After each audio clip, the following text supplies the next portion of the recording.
Vous êtes à la recherche d'un grand break familial et vous ne voulez pas de voiture électrique, alors l'essai du jour devrait vous intéresser puisqu'il est aujourd'hui question de la Škoda Superb Combi. Et la Škoda Superb Combi, c'est quoi? Eh bien, il s'agit donc de la 4e génération de la Superbe, mais le break, lui, n'en est qu'à sa 3e génération, puisque la toute première Superbe n'avait pas droit à cette déclinaison. Et c'est bien dommage, puisque ce break, depuis sa naissance, est l'un des plus grands du marché. Il a même une contenance record sur cette nouvelle génération. Et ça, c'est bien entendu permis par l'allongement dont a profité encore celle-ci par rapport à sa devancière. Elle a gagné 4 cm, ce qui fait qu'elle culmine maintenant à 4,90 m. On a donc vraiment une longue voiture, un beau bébé en quelque sorte. Et ça, eh bien, comme je le disais, ça permet encore d'améliorer non seulement la contenance du coffre, mais aussi l'habitabilité à bord. Et venons-en directement au fait, cette Superb Combi offre désormais 690 litres de coffre. C'est encore 30 litres de plus que la précédente, et donc on a vraiment un espace de chargement gigantesque qui est record sur le segment. Alors ce coffre est en plus très pratique par ses formes régulières, notamment sur les flancs. On a les passages de roues qui ne gênent pas le volume de chargement. Par contre, c'est vrai qu'on n'a pas de plancher de chargement tout à fait plat, on a une petite marche ici, mais bon, comme le seuil est assez bas, eh bien, ça permettra quand même de charger facilement de grands objets, des objets encombrants. Et puis ce coffre est par ailleurs extensible à 1920 litres en repliant la banquette arrière en 2 parties, directement grâce aux petites poignées situées dans le coffre. Mais là encore, vous voyez qu'on n'a pas tout à fait un plancher de chargement plat. Par contre, ce coffre est également pratique puisqu'on a quelques petites astuces comme les lanières attachées sur les flancs qui permettront donc de ranger de petits objets. De l'autre côté, on aura carrément un rangement fermé qui permettra là encore de caser de petits objets comme par exemple cette petite trousse Škoda. Et bien entendu, en dessous du coffre, si on n'a pas la roue de secours, eh bien on aura encore quelques autres petits rangements là encore pour caser différents objets. On a également une trappe à ski qui permettra de charger de longs objets comme des skis. Et pour connaître toutes les petites astuces de ce coffre, eh bien Škoda a intégré ici un petit QR code qu'il suffira de scanner et qui donnera donc accès directement à toutes les astuces du coffre, tant pour le combi que pour la berline, sur votre application sur smartphone. Et de l'espace, vous voyez qu'il y en a aussi beaucoup pour les passagers. Là, le siège est réglé comme lorsque je conduis. Je fais 1,80 m et vous voyez que j'ai énormément de place au niveau des jambes. Je peux vraiment pratiquement étendre mes jambes. Je peux glisser mes pieds sous le siège avant. Donc, c'est vraiment hyper confortable. Ça a toujours été l'une des caractéristiques de toutes les Superbes. C'est vraiment ce confort aux places arrière. Alors, bien entendu, la place centrale sera un petit peu moins confortable, notamment par la présence de cet imposant tunnel de transmission ici qui gênera vraiment le passager au niveau des pieds. Mais tous les passagers voyageront quand même dans un vrai niveau de confort et même pratiquement de luxe, on peut le dire. On a notamment, vous voyez, cette commande de climatisation pour les places arrière. On a des sièges chauffants à l'arrière sur les places extérieures. Et puis en bonne Škoda, cette Superbe a bien entendu toutes ces solutions Simply Clever. Vous savez, toutes ces petites astuces qui permettent de faciliter l'usage de la voiture au quotidien. Alors on peut par exemple citer les pare-soleil intégrés directement dans les portières. Il y a également ce support pour tablette qui est donc fixé directement sur l'appui-tête avant. On a le petit crochet porte-manteau ici sur le montant B. Et puis je peux également vous montrer dans la coudoir centrale, on a un double porte-boisson et là encore un support pour tablette qui sera très pratique pour regarder du multimédia, pour travailler un petit peu lorsqu'on sera en route. Et pour les longs trajets, eh bien les passagers seront également choyés puisqu'on a des appuis-têtes avec des petites épaulettes qui permettront donc de garder la tête bien en place lorsqu'on fera un petit somme. Ça permettra donc de vraiment profiter de la route sans avoir la tête ballottée de gauche à droite. Ceci fait partie du pack Sleep qui intègre également une couverture fournie par Škoda. Et parmi les autres éléments Simply Clever de cette Superb Combi, on peut notamment citer le parapluie intégré dans le panneau de porte du conducteur qui est désormais fabriqué à partir de matériaux durables. On a également l'entonnoir intégré au bouchon de réservoir du lave-glace. On a un grattoir à glace ou à givre dans le volet de la trappe à carburant. On a une petite poubelle qui se fixe directement dans les vides-poches avant, des vides-poches qui peuvent par ailleurs contenir une bouteille d'eau d'1,5 litre. Des solutions Simply Clever, il y en a également à l'avant, notamment dans la coudoir centrale où on a ce petit bloc microfibre qui permettra donc de nettoyer les traces de doigts sur l'écran. Alors pour cela, il faudra éteindre l'écran. On passe sur l'écran. Et voilà, c'est toujours très pratique puisque vous savez comme moi que ces grands écrans, eh bien c'est toujours très sujet à garder toutes les traces de doigts, surtout comme dans le cas présent où on a un écran d'une diagonale de 13 pouces. C'est l'un des plus grands de cette catégorie.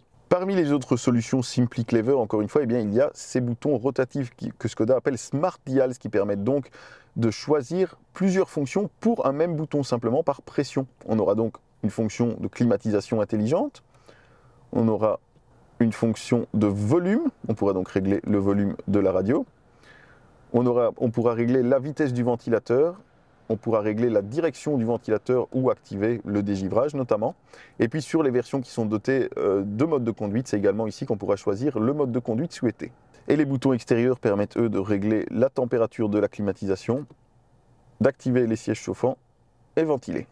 L'écran principal de 13 pouces pilote donc le nouveau système multimédia de Škoda, un système qui a plus de raccourcis qu'avant pour avoir moins de manipulations à faire pour atteindre directement la fonction désirée. On a donc tous les raccourcis vers le multimédia, vers le téléphone, vers Apple CarPlay bien entendu, puisqu'on a une connexion sans fil avec Apple CarPlay et Android Auto. Et puis sur la partie supérieure, on a également les raccourcis vers les différents réglages du véhicule, les systèmes d'aide à la conduite, la désactivation du start and stop, etc. Les systèmes d'aide à la conduite pourront donc être désactivés depuis cet écran. Vous voyez, il suffira de cliquer sur la petite icône pour activer ou désactiver le système voulu. Mais on pourra également désactiver l'alerte de survitesse et le maintien dans la voie active directement depuis le volant, simplement avec la molette de droite. Voilà, un petit clic permettra donc de désactiver le système voulu. C'est très pratique, c'est très rapide puisque, vous le savez, c'est quelque chose qu'il faut faire à chaque redémarrage puisque légalement, eh bien, le constructeur est tenu de réactiver le système à chaque fois qu'on éteint le véhicule. Parmi les autres systèmes d'assistance, on a un Travel Assist qui a été amélioré, qui permettra donc une conduite semi-autonome sur autoroute. On a un régulateur de vitesse adaptatif capable d'anticiper les virages et les ronds-points et donc de décélérer automatiquement à leur approche. Et puis, on a également un système de maintien dans la voie actif qui fonctionne aussi sur les routes sans marquage. Donc, il n'y a plus besoin d'avoir une ligne blanche au milieu, une ligne blanche sur le bord. Le système est capable de détecter automatiquement les limites de la route et donc de garder la voiture sur la chaussée. On a également un nouveau système de surveillance de la somnolence du conducteur et puis pour la toute première fois, un airbag central entre les passagers avant. Et comme toujours chez Škoda, on a vraiment une qualité de finition qui est irréprochable. Vraiment, les matériaux sont très bien choisis. Vous voyez, on a un volant en cuir, on a des sièges en cuir, des petites surpiqûres, on a de très beaux inserts avec un petit motif comme ceci. Vraiment très très bien assemblé aussi. Et puis bien entendu, l'équipement est très complet avec le petit rangement central et le chargeur pour smartphone par induction, bien entendu, jusqu'à une puissance de 15 watts. Le conducteur a une instrumentation digitale sur un écran de 10 pouces, une instrumentation dont l'affichage pourrait bien entendu être personnalisé. On aura notamment ce mode allégé qui permettra donc vraiment de se concentrer sur les infos essentielles. Ce sera pratique notamment en cas de longue route, a fortiori de nuit. Et puis pour l'affichage plus classique, on pourra là encore personnaliser les infos qu'on souhaite voir affichées au milieu des cadrans, donc que ce soit à gauche ou à droite. En termes de motorisation, cette Superbe fait donc l'impasse sur l'électricité. Elle est proposée avec 6 moteurs. On a tout d'abord le 1500 TSI de 150 chevaux avec micro-hybridation et désactivation des cylindres. On a ensuite le 2 litres TSI en 204 ou 265 chevaux. En diesel, on a le 2 litres TDI en 150 ou 193 chevaux. Et puis pour ceux qui veulent vraiment de l'électrification, eh bien, il y a même une motorisation hybride rechargeable de 204 chevaux qui promet jusqu'à 100 km d'autonomie en mode 100% électrique. Et c'est justement cette version 1,5 litre TSI qu'on a à laisser aujourd'hui. Et on va aller voir tout de suite ce qu'elle vaut sur la route.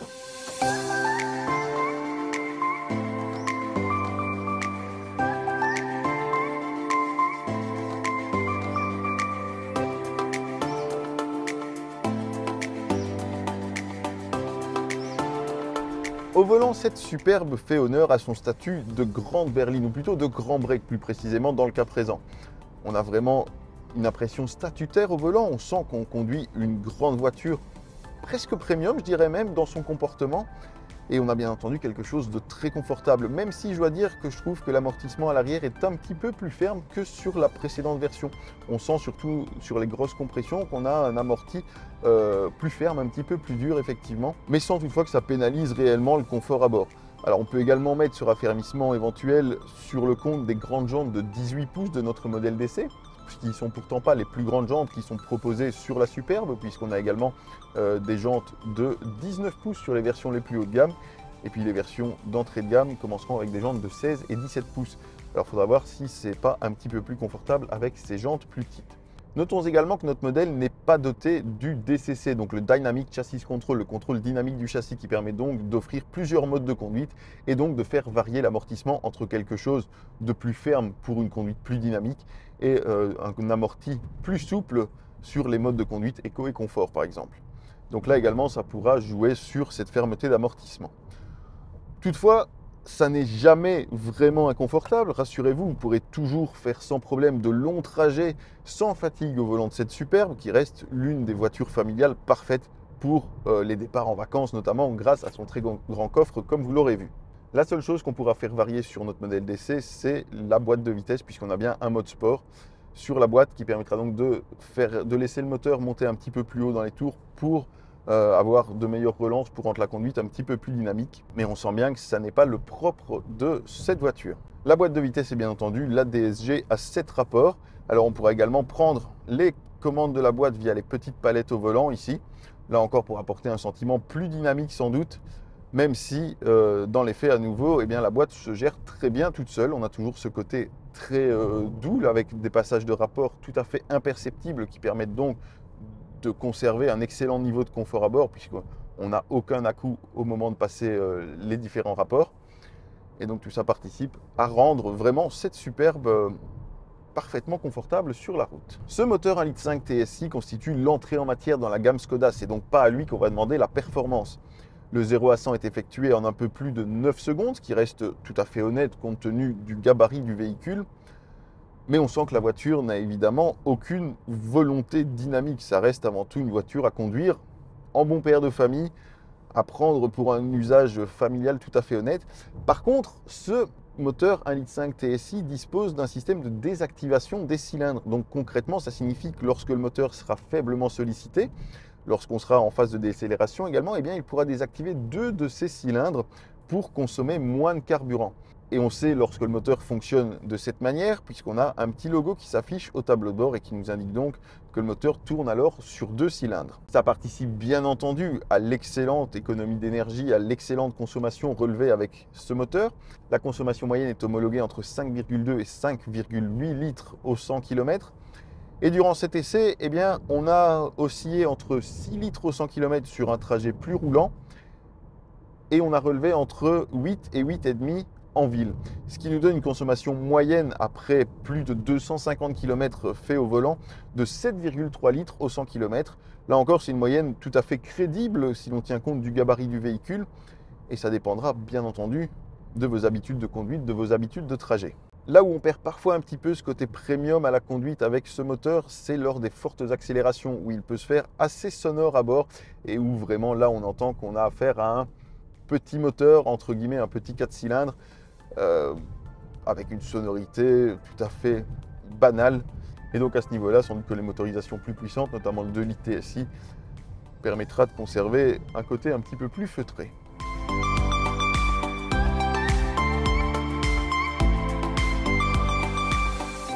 Et bien voilà, notre essai avec cette super combi se termine. Il ne me reste qu'à vous donner son prix. Cette nouvelle version est disponible à partir de 41 410 € avec donc ce moteur 1500 TSI de 150 chevaux. Mais la version qu'on a essayée aujourd'hui était dotée de quelques options qui font un petit peu grimper la facture, notamment l'intérieur en cuir noir, notamment les feux avant matriciels, l'attache remorque et quelques petites autres options qui portent la facture finale à 54 085 €. C'est une somme rondelette, mais c'est un véhicule qui, comme vous l'avez vu, conserve de réelles aptitudes routières et surtout de réelles aptitudes familiales et qui reste donc plus que jamais un maître achat pour ceux qui cherchent tout d'abord un véhicule avec beaucoup d'espace et un très grand coffre. Merci à tous d'avoir regardé cette vidéo. Dites-nous ce que vous pensez de cette superbe combi dans les commentaires ci-dessous. Puis comme d'habitude, n'oubliez pas de partager, de commenter, de liker la vidéo. Abonnez-vous à nos réseaux sociaux et n'oubliez pas de retrouver notre magazine en librairie pour être tenu au courant de toute l'actu auto. Et puis je vous dis à très vite pour un nouvel essai. Salut!